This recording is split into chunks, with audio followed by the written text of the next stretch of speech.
All right, today's Saturday, June 12th. It's Roosevelt Island Day. We're at the River Cross Lawn. And Ray McGuire, who's a candidate in the June 22nd Democratic Party primary for mayor here, and he's talking to Roosevelt Island residents about their concerns. So, Mr. McGuire, welcome to Roosevelt Island. Thank you for having me to Roosevelt Island. And it's great to be here. Can you tell us something about your candidacy, please? Yeah, my candidacy is focused on making sure that New Yorkers are all uplifted.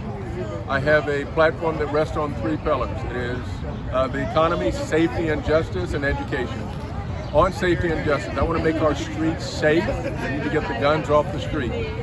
This is not defund. It is not stop and frisk the Giuliani era tactics. It is new. It is making sure we have the police who are trained, that we use technology, that those who are repeat offenders, that we remand them, put them in jail, and those who are convicted, who get caught with an illegal firearm, put them in jail as well. I also want to make sure that the police protect me and not profile me. So I want to have a culture in NYPD of respect, accountability, and proportionality, and I'll transform the management of NYPD by having a deputy mayor for public safety, chain of command accountability, 4 to 5 of the 10 calls that go into 911 have to do mental health. I mean, investing in mental health care professionals, and I want to make certain that the CCRB has a full investigative authority. Rather than take 48 days to review video cam footage, I want them to review it in 48 hours. And they're going to get a review of the file. They'll make a recommendation to the NYPD commissioner, and based on that recommendation, I may have to take further action. But this allows us to come together, and I want to make sure that we invest in the communities, community policing, invest in summer jobs, invest in community centers, and also invest in those cure violence, those violent interrupters who know where the hot spots are, who can go in and make sure that we've identified that. So that's kind of overall policing, respect, accountability, and proportionality. Economy, no jobs, no city, no job, no dignity. My plan is for the largest, most inclusive economic comeback in the history of New York City. 500,000 jobs. Go big, go small, go forward. Go big is infrastructure. It is affordable. It is affordable housing. It is broadband for the 1.5 million New Yorkers who don't have it. It is sewage mains and fractured bridges. But let's focus on building the infrastructure, which we have denied for a number of years. It's also the 100-year flood that comes every 5 years. So we need to focus on that. In Red Hook, in Hunts Point, in Far Rockaway, in Coney Island, in Lower Manhattan. We need to focus on climate resiliency and do that as a matter of urgency. That's go big, go small. We got small businesses that are that have shut down. My plan is 50,000 small jobs and small businesses. Take care of half their wages. Make sure that New York City sales tax receipts that they generate, that they keep that, waive all fees. So this is investing in the small businesses, which, as you know, are responsible for half of the workforce in New York City. And then it's going forward, investing in technology, leveraging what we have at Cornell Tech. As an example, making New York City the epicenter of technology. It is also making certain that those who have been excluded, the MWBEs, the small women, minority-owned businesses that have been excluded, that we get them included. And it's appointing a deputy mayor for small businesses who comes in and cuts through the red tape with my red tape commission, who also invest in the communities. I'm going to have a comeback bank. The comeback bank is going to give grants and low interest loans and partner with the small businesses equity. And I'm going to make sure that those entrepreneurs who want to invest, who want to create businesses, that we invest in them, and we do it with linguistically and culturally understanding forums and platforms. Make sure that those small businesses get the investment that they need. So I'm investing in today, I'm investing in the small businesses of today, and I'm investing in the future. And then it's education. Right now it's broken. I can randomly take 10 black and brown boys and girls in the 4th grade, and 2, maybe 3 can read. It is random pre-K through 12. I want to make sure that I transform that system, what I call cradle to a career. You can see it on my website, rayformayor.com. And for those who are social media inclined, they can see it at Ray for Mayor. Want to start early, 0 to 4.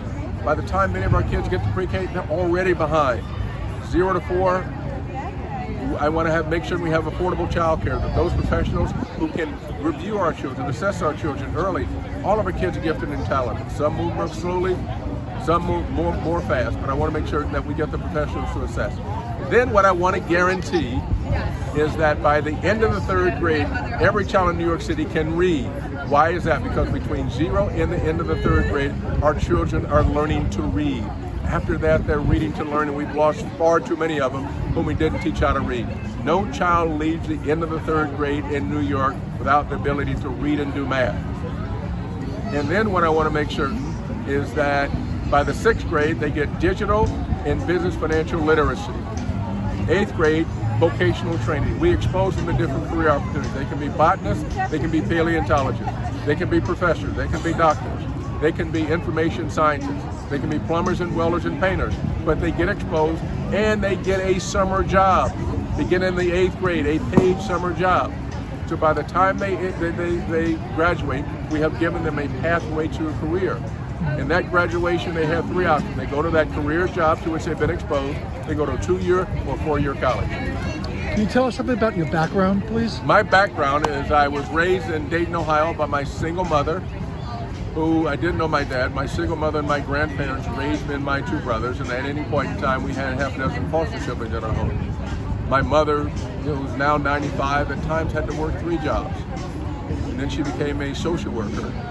And so I know what it's like to struggle. I know what it's like not to have. I know what it's like to overhear my mother decide whether she's going to put food on the table or pay the rent or pay the gas and light bill or put tithes and offering in the church. I know what that's like.